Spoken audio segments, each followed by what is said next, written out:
Bem,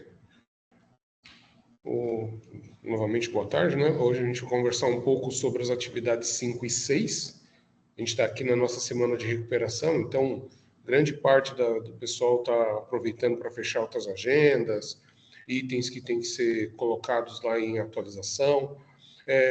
Nesse primeiro período e nos demais períodos de recuperação, em alguns casos não vão ser criadas novas atividades.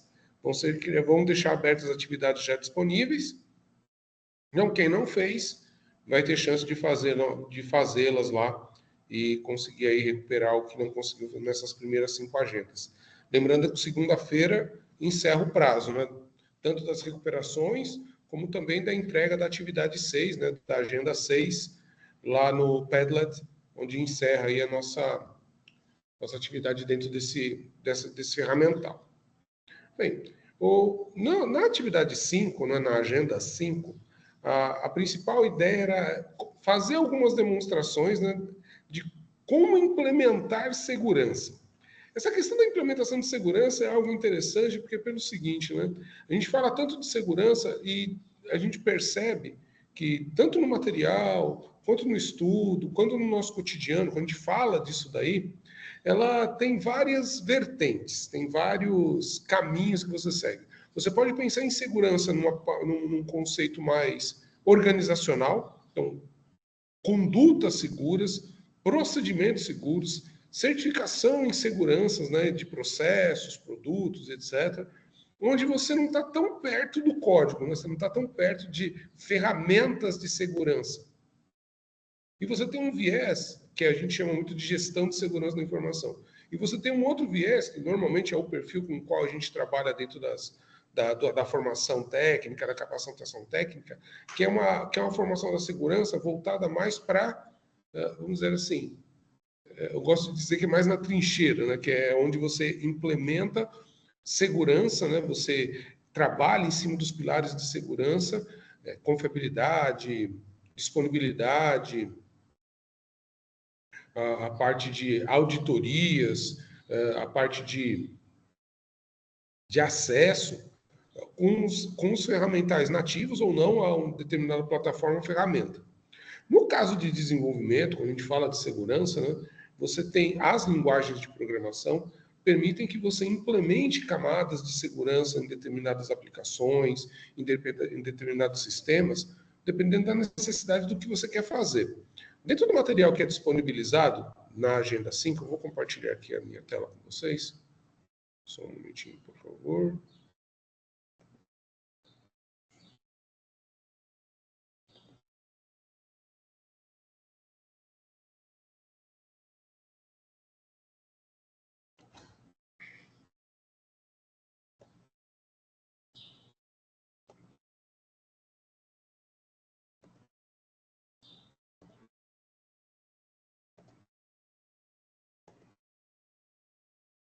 Estão me vendo aí? Me ouvindo? Tranquilo? Sim, professor. Então tá joia. Então, vamos lá, né? Esse aqui é o material de vocês. Vamos conversar um pouco sobre isso.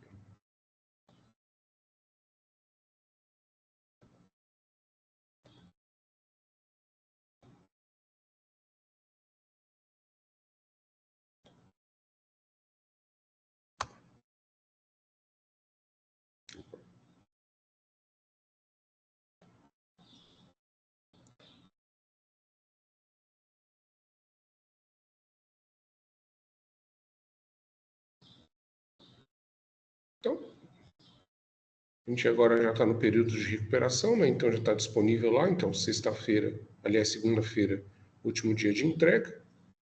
Então, quando a gente fala do assunto, né, especificamente falando sobre a parte de sistemas, configuração de sistemas, dentro do material que é disponibilizado,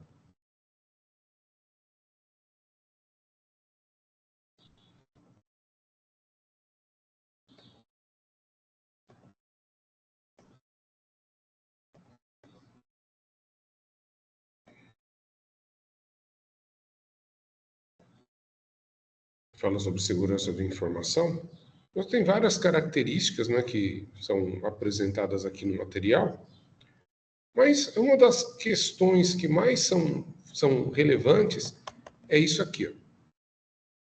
Esse é o conceito. Então, a gente falando assim sobre a parte de confidencialidade, integridade, disponibilidade, é o triângulo, né? E a auditoria, né? Que tem um dos itens, né? Que também vão... Na verdade, à medida que você vai estudando isso, que você vai ampliando seus conhecimentos, se estendendo e se ampliando nesse conhecimento, você vai ver que a parte de segurança, principalmente a implementação de segurança para que esses conceitos tenham, vamos dizer assim, uma cara mais operacional, ela tem várias características, né? Então, dependendo do que você vai fazer, dependendo do tipo de coisa que você vai implementar, você tem uma série de recursos com os quais você tem que lidar efetivamente para que você consiga aí ter um melhor desempenho possível dentro dos recursos que você tem em mãos.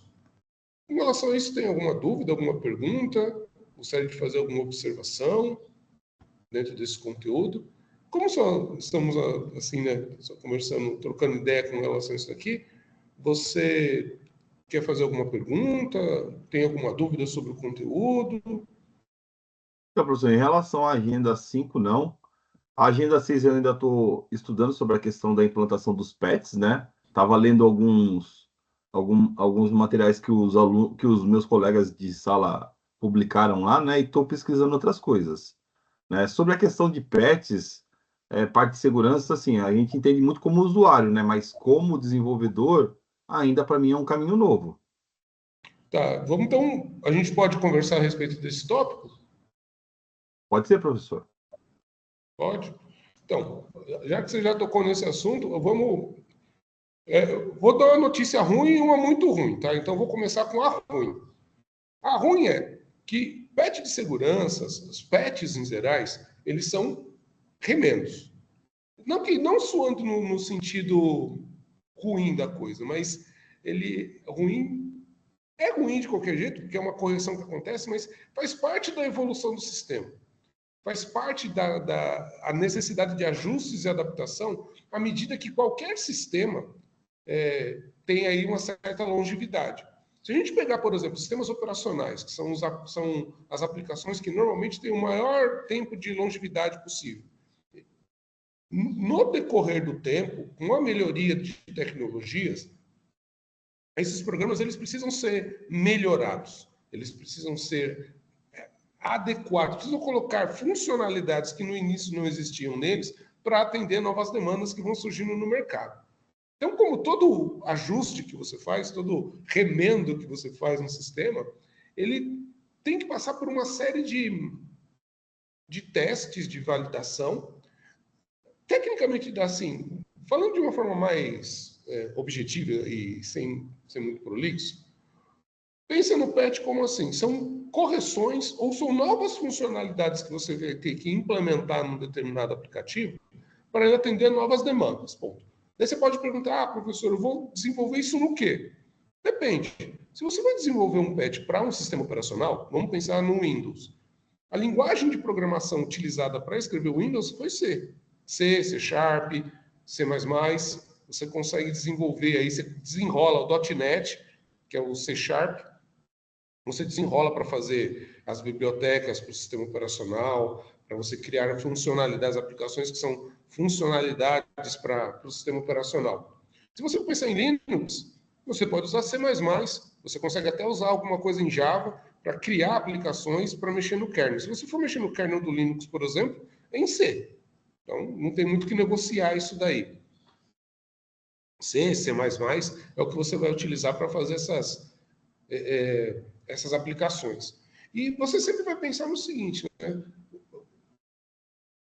Quando a gente pensa no aspecto, quando a gente tira o chapéu de desenvolvedor, e vamos dizer assim, pega o chapéu de desenvolvedor, mas com um foco mais específico, uma coisa que você tem que conhecer muito bem, vamos fazer um recorte aqui.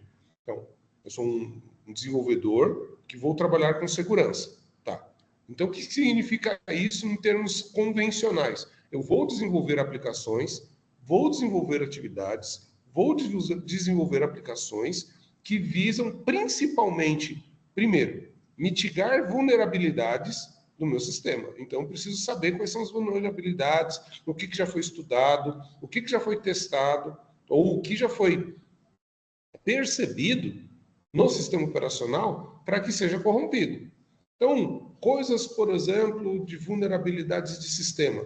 Então, você tem que conhecer e ter acesso a essas bibliotecas ou essas notificações quando você precisa. Então, se a gente vir aqui, por exemplo, vamos pegar aqui, se a gente fizer uma pesquisa rápida.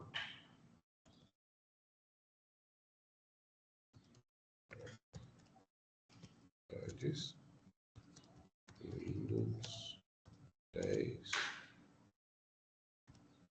Education.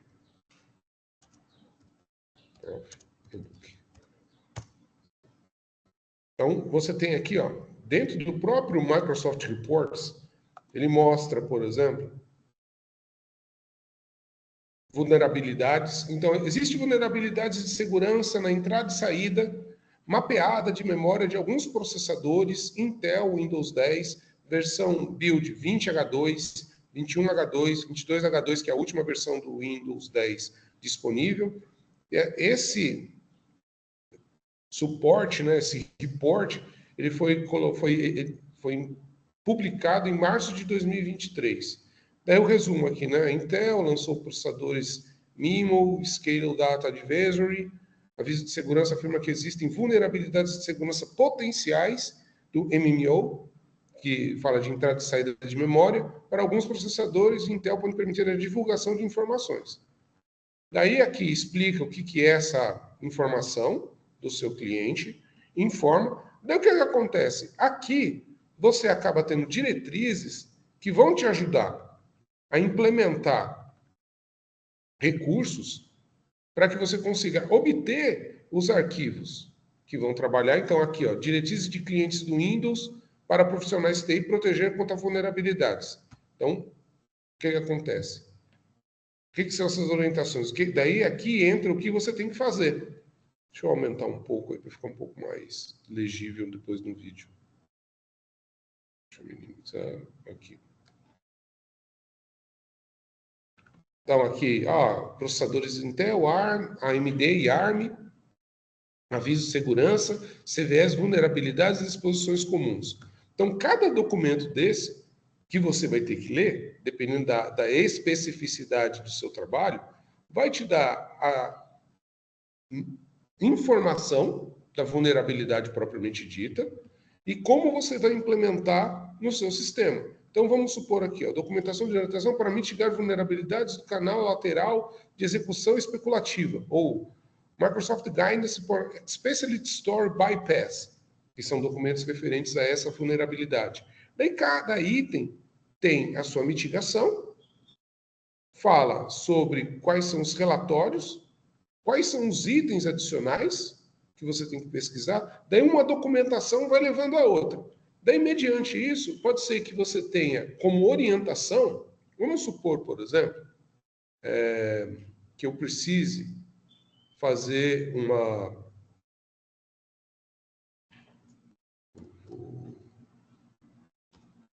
vulnerabilidades Windows 10 Eduque Office 365. Então, eu quero saber quais são as vulnerabilidades associadas ao Windows 10 e ao Office 365 que podem ocorrer na minha máquina quando eu tenho isso utilizado. Daí ele vai me dar aqui, ó, várias ferramentas, utilizador de autenticação, usuário invasor pode usar uma vulnerabilidade de divulgação de informação no kernel do Windows. Daí eu vou implementando atualização de segurança para o servidor Office. Então, vamos supor isso aqui, ó. Você é o gestor de segurança. Daí fala assim, ó, descrição de atualização de segurança para o servidor Office Online, 14 de março de 2023, Knowledge Database, 523,56. Resumo. Daí explica o que é esse resumo. Vulnerabilidades e exposições comuns, baseados nessa feature. E aqui o que acontece? Ele indica os métodos que você vai utilizar para poder mitigar essa vulnerabilidade. Isso falando de Windows. Então aqui fala, olha, Para você mitigar isso, você pode usar 3 métodos. Usar o Microsoft Update, catálogo do Microsoft Update, usar o centro de download para baixar o aplicativo. Daí aqui, ó, é uma versão da atualização de segurança que você pode implementar no seu sistema operacional. Pois bem, respondendo de forma... Daí o que acontece? Você vai ser o cara que vai analisar isso daí. Normalmente, se você faz parte da equipe de segurança, existem ferramentas que de tempos em tempos você utiliza para fazer esse levantamento de vulnerabilidades dentro da área que você vai proteger, que você é responsável. Vamos supor que você seja o responsável da empresa para trabalhar especificamente em manter o ambiente do Office 365 disponível e atualizado, com relação à atualização de aplicativos, instalação, licença, tudo isso que envolve o ambiente do Office 365. Então você vai ter que usar ferramentas para ver quais são os comunicados de vulnerabilidade, que necessariamente não são falhas, não são problemas no sentido da, olha, se isso parou de funcionar, nossa, vamos ter uma brecha de segurança, desesperadamente vamos arrumar. Não, é um trabalho corriqueiro. Desenvolver esse patch, eu vou dizer que é uma coisa mais complicada, porque normalmente, isso falando de produtos não open source, tá?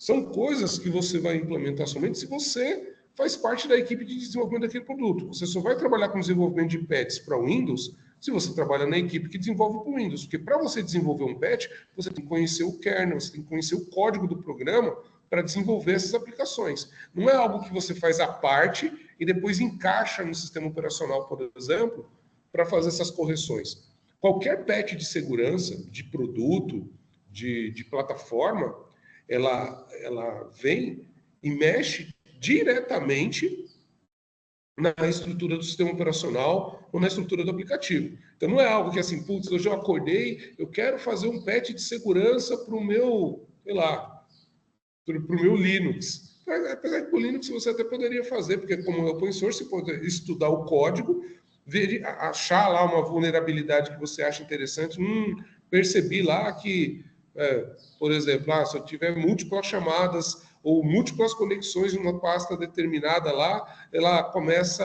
a dar permissão de usuário administrador dentro do meu diretório. Então, eu quero criar um aplicativo, eu quero criar uma correção que, mesmo eu tendo múltiplas conexões naquela pasta, eu sempre vou ter o menor privilégio possível para todo mundo. Vou garantir isso. Mesmo que ele vá lá e tente usar lá um chmod 777 de modo God, não vai rolar, porque esse patch corrige isso, inibe esse tipo de coisa.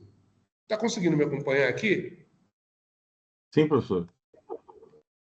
Ótimo. Então, é esse tipo de situação. Tem que tomar alguns cuidados com o seguinte, o hábito é o que faz o monge. Então, para você ter um ambiente seguro, atualizado, com menos possibilidades de vulnerabilidade, você tem que adotar, eu digo, você entenda a equipe de segurança ou o profissional que vai ser responsável por isso. Ele tem que adotar uma postura de proatividade. A maioria de nós, que somos clientes, somos consumidores, normalmente, quando fala de segurança, a gente sempre trabalha de forma reativa.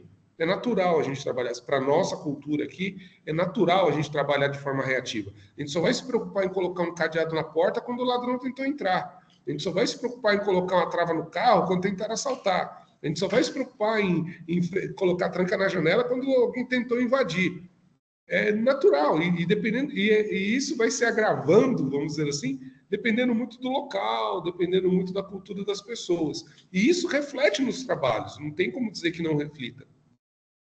E isso é complicado, porque software, ele é o trabalho baseado em software, em plataformas, deixa eu ser mais simplista. Hoje nós vivemos no mundo digital. Hoje você carrega um computador no bolso o tempo inteiro. Um smartphone, por exemplo, como esse aqui. Você anda com ele o tempo inteiro. Todas as informações pessoais suas estão lá. Conta de banco, validação de cartão, pagamento, contatos de pessoas, que nem no meu caso lá, documento de identidade, título eleitoral, validação de CPF, chave de acesso de alguns aplicativos da área funcional, está tudo ali. Se esse celular, se esse smartphone, eu perco ele é roubado, e as pessoas têm acesso a essas coisas, o cara faz empréstimo do banco, o cara invalida meu registro no correio, invalida meu registro em um monte de aplicativo, tenta fazer empréstimo, tenta fazer... Ele pode fazer um monte de coisa com as minhas informações que estão ali. Então, a questão da segurança, ela precisa ser melhor trabalhada culturalmente, e ela tem que ser implementada no nosso cotidiano, em colocar senha no smartphone. Eu faço uma pesquisa, tenho uma aula de segurança aqui no curso presencial, onde eu faço um teste com os alunos. Quantos deles colocam senha no smartphone? Eu peço para levantar a mão. Tem uma sala de 30, tem 5, 6. Já teve caso de sala que tem 2 que faz isso. Então, tem uma série de... Eu faço a pergunta, né? Se hoje o seu smartphone parasse de funcionar, que tipo de dor de cabeça você teria? Teve gente que falava, professor, acho que eu tenho um treco, que eu tenho tudo lá. Eu não tenho mais nem carteira de habilitação física, eu não tenho. RG também não tem, tá tudo lá. Se pifar hoje, eu sou um indigente, porque eu não tenho documento. Então, o que acontece? Para evitar esse tipo de falha, que desde que não seja uma falha física, pegou o celular e caiu no chão, coisa parecida, manter o sistema atualizado é uma forma de garantir segurança, de aumentar a segurança. Atualizar esse sistema operacional muitas vezes implica em você utilizar esses patches de segurança. Essas atualizações são lançadas pelos respectivos fornecedores, que informam que tipo de vulnerabilidade foi encontrada, qual que é o problema que essa vulnerabilidade causa no sistema se ela não for corrigida, e qual foi a correção feita para essa vulnerabilidade, para mitigar esses problemas. Então, é um primeiro trabalho que muitas vezes é assim. Num primeiro momento, você precisa ver o material e fazer um recorte. O que eu vou mexer? O que eu quero deixar seguro? Os conceitos, né, mais amplos, que a gente viu lá na agenda 5, a gente vê na agenda 5 e 6, esses conceitos mais amplos, você aplica para qualquer ambiente. Mas só que no dia a dia, lá na trincheira, você acaba tendo a necessidade de ser mais específico. Tá, vamos fazer, porque assim, você fala, vou proteger tudo, aos meus ouvidos é a mesma coisa de falar assim, eu não vou ter capacidade de proteger nada. Porque proteger tudo, se a gente pensar em viabilidade financeira, é muito caro. É a típica história onde o molho é muito mais caro que o peixe. Então, eu tenho que priorizar as coisas. Não quer dizer que vou ter áreas totalmente descobertas. Eu posso ter níveis de segurança em função da importância, da necessidade, do tipo de viabilidade que se tem para aquele tipo de recurso ou serviço. Então, eu vou ter que fazer esse levantamento. Como desenvolvedor, a preocupação maior são justamente as aplicações. E o foco disso vem para vários, vamos dizer assim, para várias vertentes. Você pode ter uma programação segura, quer dizer, você desenvolver aplicações que usam conceitos de segurança, daí independe da linguagem que você vai utilizar. Se você for usar Python, for usar Java, for usar C, C++, etc. Todas elas, se você estudar a documentação, tem lá o Trustworthy Computing para cada uma delas. Então ela diz como, ela explica, né, ela fornece uma documentação extensa e profunda sobre o que, dentro daquela linguagem, o que significa você fazer uma programação segura. Se a gente vir aqui fazer uma pesquisa rasa, por exemplo, vamos pegar o Java. Computação segura com Java. Lembrando sempre de usar a documentação que é disponibilizada pela própria empresa. Então, você tem lá, dentro do próprio Java, o que os desenvolvedores precisam saber quando a gente fala de segurança. Então, para que serve a linguagem? Quais as dicas de segurança para uso do Java? Você está vendo que tudo isso aqui está dentro da própria empresa. Então, é de lá que você começa a trabalhar dessa forma. Então, vou inclusive colocar aqui no chat.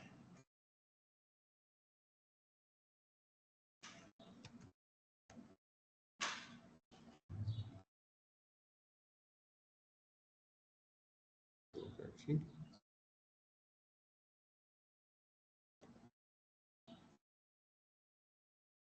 Só a título de conhecimento. Então, e aqui ações que você pode ter práticas para ter esses recursos. Mas dentro do universo, dentro da parte conceitual que a gente tem aqui, ó, tem, por exemplo, no próprio site, a gente vem aqui, ó, testar a minha versão Java. Então, é uma aplicação que roda no próprio site. Eu concordo com os termos. Daí ele vai fazer a verificação disso no meu site. Então, já acesso aqui. Nesse computador, eu uso o formato seguro, quer dizer, eu tenho um usuário administrador e tenho um usuário convencional.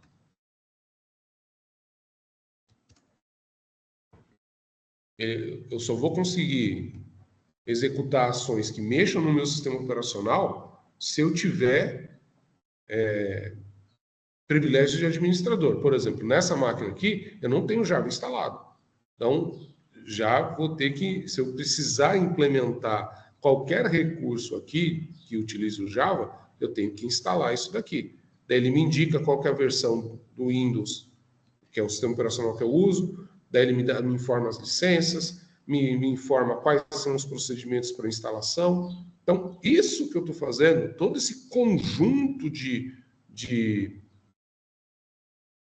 recursos que eu estou utilizando para adequar o meu ambiente para o meu trabalho, para aquilo que eu preciso implementar, constitui conceitos, né, posturas, condutas de segurança.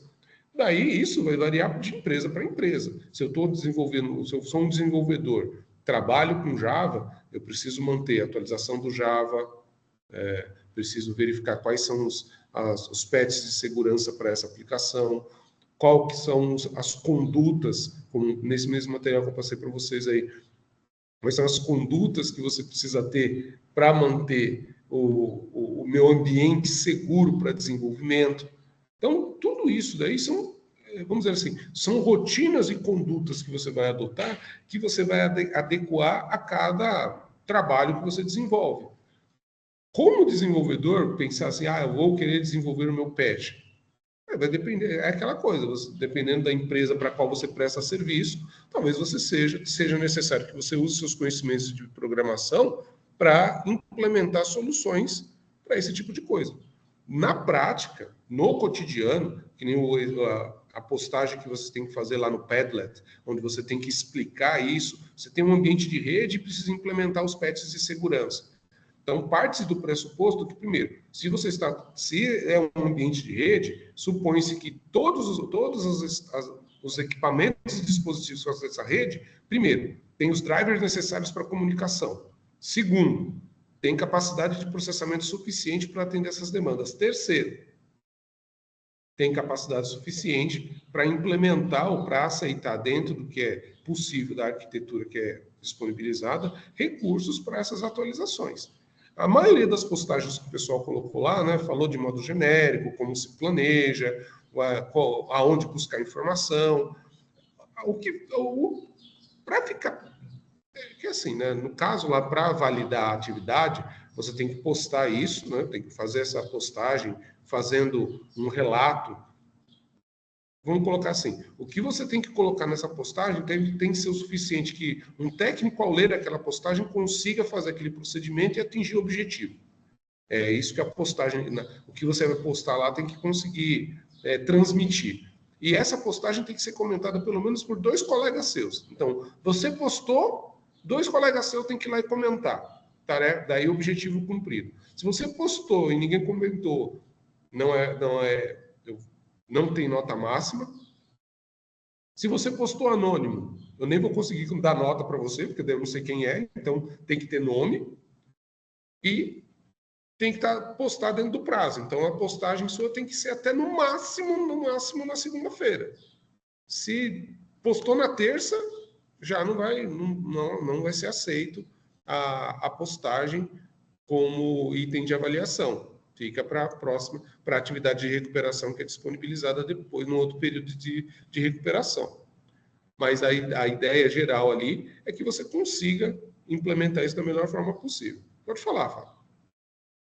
Professor, é que eu tinha lido a atividade, lá estava falando que eu que tinha que comentar 2 postagens dos meus colegas na atividade. Então, você comenta Ah, e aí 2 colegas comentam a sua, porque você também tem que postar. isso, também tem que postar. Isso. Então, você faz a sua postagem e 2 pessoas comentam. Você não vai comentar a sua própria, né? Você comenta a dos Isso, outros. isso. É que está Você lá faz só a a sua descrição postagem. você tem que comentar pelo menos 2, né? Mas Isso mesmo. não tinha ficado claro para a gente de que outros têm que comentar a nossa. Isso. Subentende-se, né, que se você posta dos outros, alguém tem que postar a sua. Tem que comentar na sua. Mas o texto não ficou muito objetivo, mas entende-se isso. Que você fez a postagem, 2 colegas seus têm que postar, têm que comentar essa postagem, e você tem que comentar de outros colegas. Então é assim que funciona lá, para validar de forma correta aí a sua atividade, dentro do assunto que está sendo proposto lá. Então, é uma forma também, inclusive, um pouco mais dinâmica, né, de interagir no fórum, porque como vocês não... o fórum acaba sendo um espaço que está disponível, mas a maioria do pessoal não interage, essa daí é uma ferramenta que, inclusive, eu pretendo adotar como recurso para validar o fórum de apoio e, enfim, como atividade válida lá para poder implementar essa situação, justamente por causa da interação. Mas isso vamos dizer assim, é uma parte só. Mas a ideia para validar a atividade lá é essa.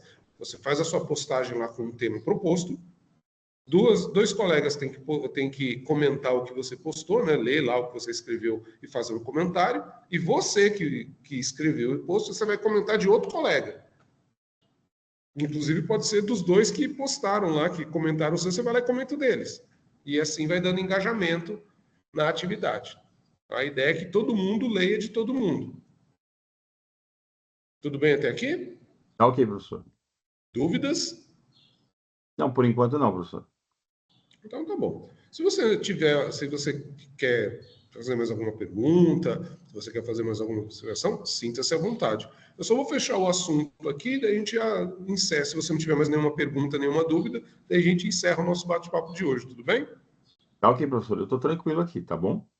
Tá ótimo. Então, só fechando o nosso assunto, né, como eu estava dizendo anteriormente, então, dependendo da necessidade que você tem, uma das coisas que, assim, saltam os olhos quando a gente fala de segurança, que é comum aos usuários, é sempre o discurso do tem que manter o antivírus ativo e atualizado, tem que manter o firewall da máquina atualizado e ativo, tem que manter as aplicações atualizadas e os seus respectivos níveis de segurança ativos. O grande problema, como é algo muito cultural, né, é que as pessoas acham que isso não serve para nada, nunca aconteceu comigo, isso só gasta bateria, principalmente nos smartphones, né, o pessoal sempre alega isso, eu não instalo antivírus porque consome bateria, eu não uso VPN porque, né, consome isso, ocupa espaço, enfim. Só que assim, pessoal, o espaço virtual, o local também, se você tem uma máquina local que ela é desatualizada, que ela não tem os patches de segurança instalado, se ela está numa rede, ela pode propagar, ela pode ser uma máquina onde ela pode propagar uma série de pragas digitais. É uma porta aberta.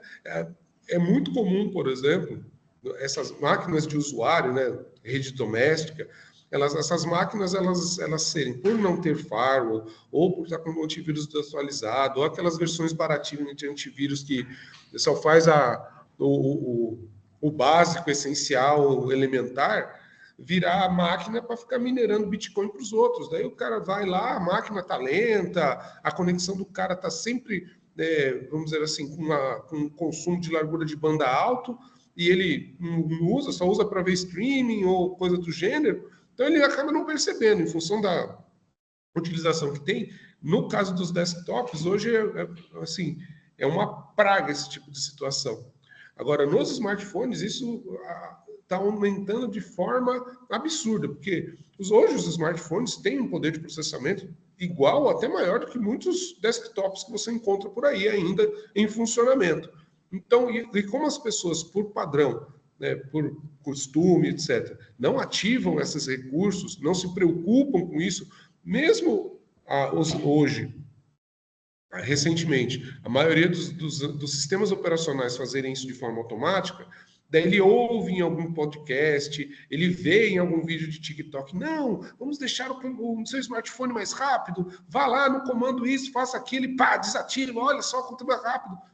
No filminho funciona, e como o pessoal não se estende e se aprofunda na mensagem, ele não entende que quando ele abre mão de algum dispositivo de segurança para ganhar em outros que ele acredita ser mais vantajoso, ele está abrindo uma brecha de segurança, onde o seu smartphone pode ser utilizado como um zumbi, pode ser utilizado como um minerador remoto, ele pode ter aplicativos rodando em segundo plano e você nem percebe, porque não abre nenhum aviso, não dá nenhum alerta, e acaba sendo um problema depois fazer os ajustes necessários ou se recuperar de danos que isso pode acontecer, pode ocasionar no seu equipamento, no seu sistema, e trazendo dor de cabeça para o mundo real, né?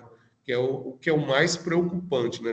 Numa análise um pouquinho mais aprofundada, é isso que acaba sendo mais dolorido no que diz respeito a essa situação. Um outro aspecto que é relevante também, principalmente quando a gente vai trabalhar com esse tipo de situação, é com que ou para que disso, né? Como ter isso mais palatável para o público que você vai atender. Tem duas vertentes. Uma é você se educar para a parte de segurança digital, e outra coisa é você sendo responsável por isso, como educar as outras pessoas. Nos materiais dessas respectivas agendas, informa bastantes materiais, principalmente materiais educativos, que são, assim, já são consolidados no mercado. Um que é falado lá no material, que é o da CertBR,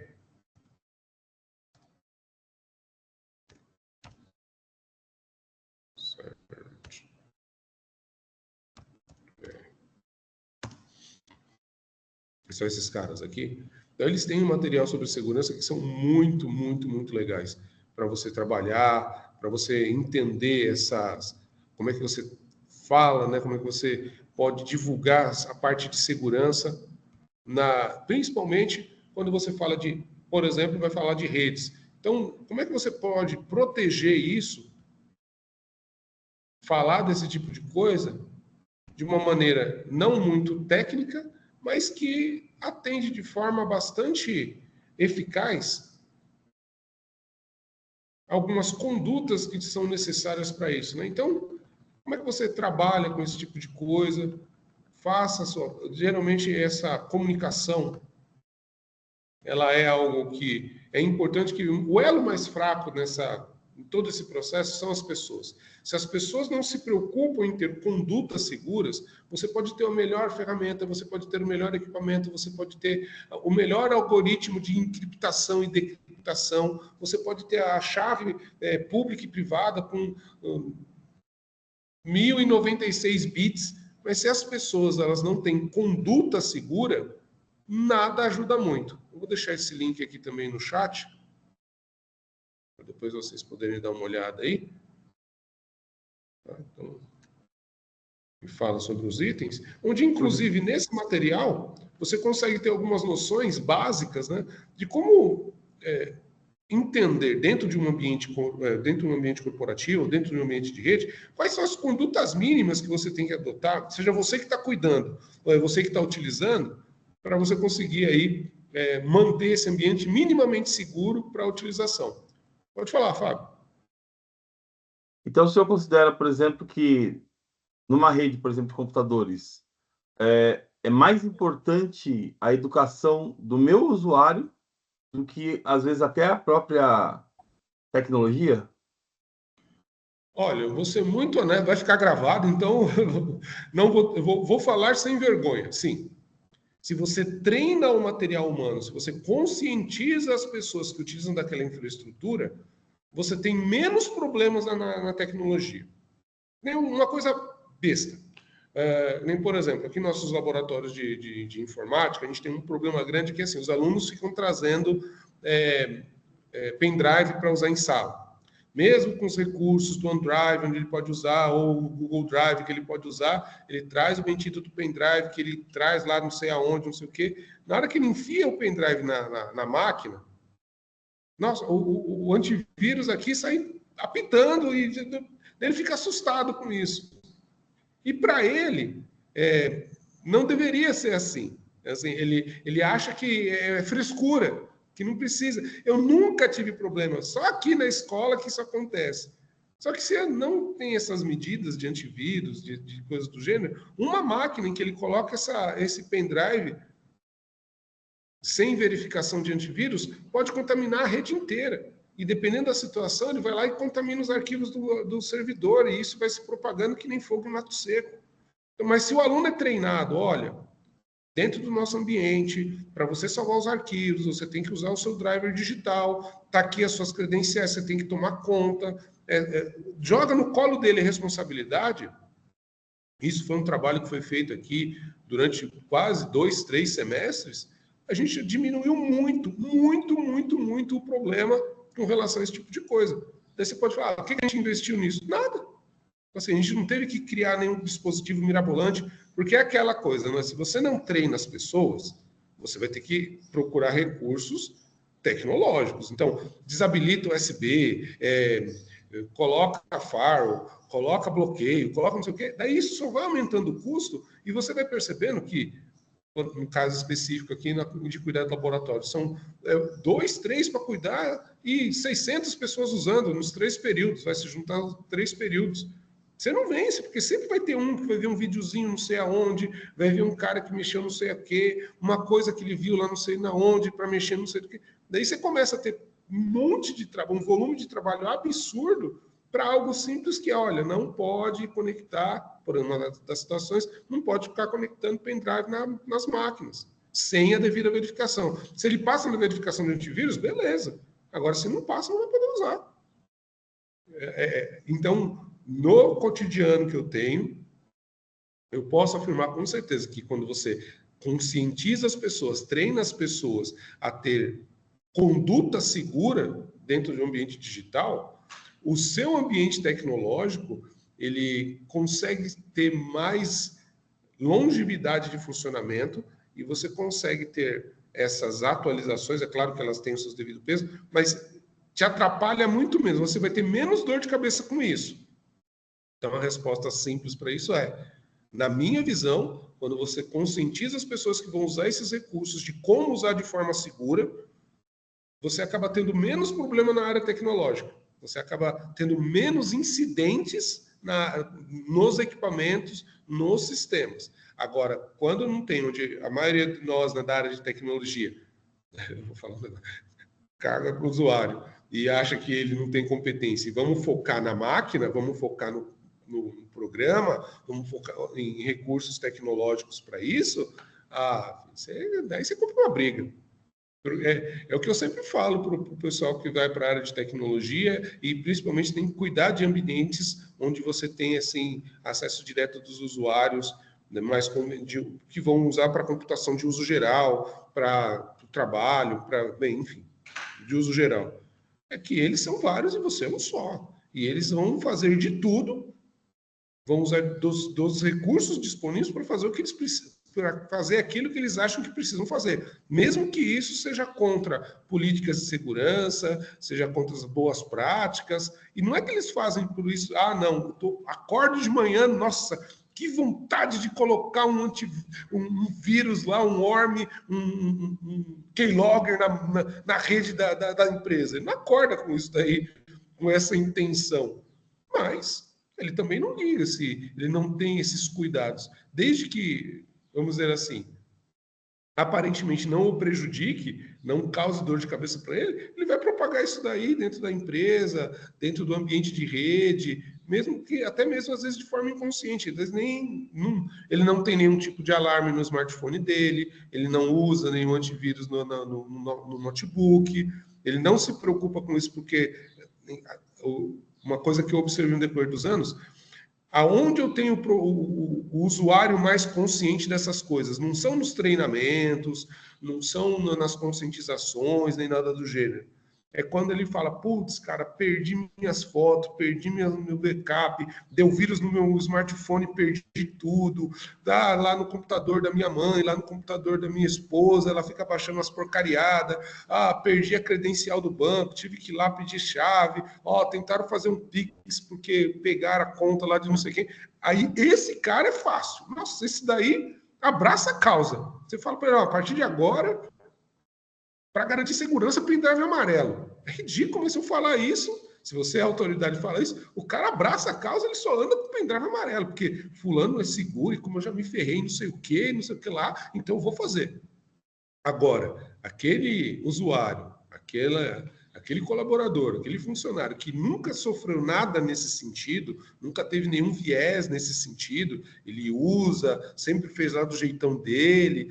Eu sempre trouxe o pendrive e nunca deu problema, sempre gravei lá no computador de casa, nunca deu problema, sempre usei aqui, né? O cara lá me dava um jeitinho, me colocava aqui uma senha que eu fazia tal coisa, nunca deu problema. Então, desse nunca deu problema é onde era a porta de entrada para um worm, para um keylogger, para um minerador de Bitcoin. Para ele nunca teve dor de cabeça. Então, tá tudo certo. Tá tudo lindo. Aquele sitezinho que eu cliquei, aquele linkzinho, cliquei e não abriu. Então, passa batido. Daí é um daemon que está rodando lá no Windows, que está consumindo memória, está consumindo processador, está mandando dados lá para um servidor lá na PQP e você nem sabe. Quer dizer, o usuário ali nem sabe. É claro que numa empresa mais estruturada, que tem esse background de segurança, normalmente esses alertas vão sair pipocando, mas você pega hoje a maioria das pequenas, microempresa, que tem lá 2, 3 computadores, ou uma empresa um pouquinho maior que tem lá 5, 6, onde não tem essa gestão mais refinada, não tem uma equipe de segurança, não tem isso, é o que basta para sair disseminando praga digital que nem fogo em mato seco. E daí você vai fazer o quê? Assim, ou você educa as pessoas, faz intervenção mesmo, vamos fazer intervenção. Uma vez eu tive bem, enfim, vivenciei uma situação onde a gente foi drástico, olha, troca todo o sistema operacional existente, vamos trocar tudo por Linux. Qual que é o perfil aqui da galera? Eles só vêm aqui para ver filme, para isso, para aquilo outro, para fazer trabalho. Troca tudo. Não, porque o pessoal não gosta bem. Você tem duas opções. Ou você paga a multa, porque isso aqui está ilegal, e você, se quiser usar, vai ter que formalizar isso, porque não é de uso pessoal, você está usando isso com comércio, etc. Daí você tem que ser muito, muito na linha mesmo, muito direto. Esse negócio da gente, não, porque a gente usa aqui um esqueminha para ativar. Isso está tudo aí na internet, mas o problema é assim, quando você vai usar esse ferramental, que também caracteriza como uma conduta insegura, você é condescendente com isso, porque se der merda, você vai junto, você vai ser não vou dizer que você seja cúmplice, porque às vezes você está numa situação em que você operacionaliza determinadas coisas, não quer dizer que você concorde com aquilo. Mas, enfim, tem todas as consequências que isso pode trazer. Inclusive, se uma das consequências for prejuízo, daí os caras não querem nem saber, você vai entrar no rolo junto.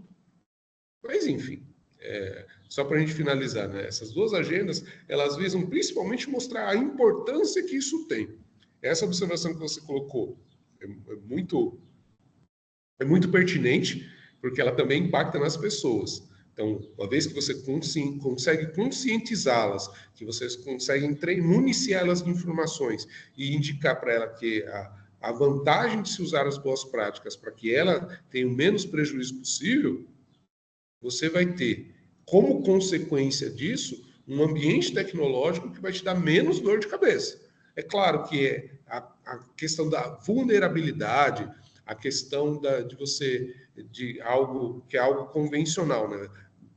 Como qualquer dispositivo e equipamento, ele tem que passar por manutenções, por atualizações, por correções. É que nem um carro. Ele começa a zero, mas se você vai usando com o tempo, tem que trocar pneu, tem que fazer as vistorias, mesmo que o carro não quebre, mas para evitar que quebre, você tem que fazer as manutenções. O software é a mesma coisa. Você instalou, está funcionando. Com o passar do tempo, precisa ser feitas as novas atualizações do sistema, precisa fazer as correções, surgiram novas demandas, tem que verificar a possibilidade de implementar recursos para que essas novas vulnerabilidades que podem ser encontradas depois, olha, na época que a gente lançou esse software, nunca se pensou em fazer desse jeito, agora fizeram, então a gente tem que corrigir esse erro. Mas no começo ninguém explorava isso, então mesmo que já existisse isso, nunca foi problema porque ninguém mexia.